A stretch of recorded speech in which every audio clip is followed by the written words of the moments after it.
भारत के टाटा ग्रुप और फ्रांस के एयरबस के बीच एक ऐतिहासिक डील साइन हुआ। इस डील के तहत एयर इंडिया अब एयरबस से 250 विमान खरीदेगा। इसमें 40 चौड़ी बॉडी वाले A350 विमान शामिल हैं, जबकि 210 नैरो बॉडी विमान का ऑर्डर दिया गया है। एयरबस के साथ किया गया यह सौदा एयर इंडिया द्वारा 470 विमानों के विशाल ऑर्डर का हिस्सा है, जिसमें बोइंग से 220 विमानों की डील भी शामिल है। इस खबर के सामने आते ही यूके की सरकार और वहां के पीएम ऋषि सुनक भी उछल पड़े। उनकी खुशी का ठिकाना नहीं रहा। यूके की अर्थव्यवस्था के हाल से हर कोई वाकिफ है। ऐसे में इस डील का यूके कनेक्शन क्या है, यह जान लीजिए।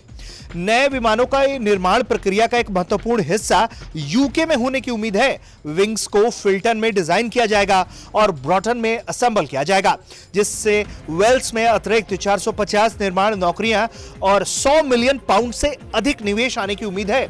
बड़े A350 विमान विशेष रूप से रॉल्स रॉयस XWB इंजन द्वारा संचालित होते हैं। उन्हें डर्बी में असेंबल और परीक्षण किया जाता है। एयर इंडिया, एयरबस और रॉल्स रॉयस के बीच यह ऐतिहासिक सौदा दर्शाता है कि ब्रिटेन के फलते फूलते एरोस्पेस क्षेत्र के लिए एक बड़ा मौका है और भविष्य में उसके सामने सुनहरे मौके हैं।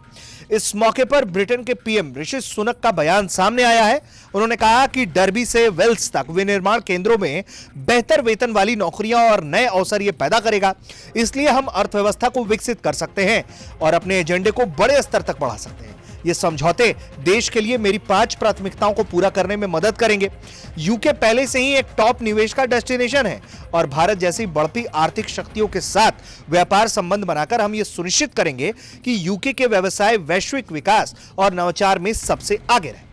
ब्रिटेन के फायदे से भी इतर अगर देखें तो एविएशन सेक्टर में एयर इंडिया की ये डील जहां कंपनी का कद और ऊंचा करने वाली साबित होगी, वहीं यात्रियों के लिए भी सुविधाओं का विस्तार हो सकेगा। इसके बाद भारतीय एयरलाइंस घरेलू एविएशन सेक्टर में तीसरा बड़ा प्लेयर बन जाएगी। टाटा ग्रुप लंबे समय से इस डील को लेकर तैयारी कर रहा था। कंपनी को उम्मीद है कि सौदा पूरा होने के बाद कंपनी के फ्यूल खर्चों में बड़ी कमी आने के साथ ही घरेलू और अंतर्राष्ट्रीय ट्रैवलर्स को सस्ते टिकट भी मुहैया कराने में उन्हें काफी आसानी होगी। ब्यूरो रिपोर्ट, भारत तक।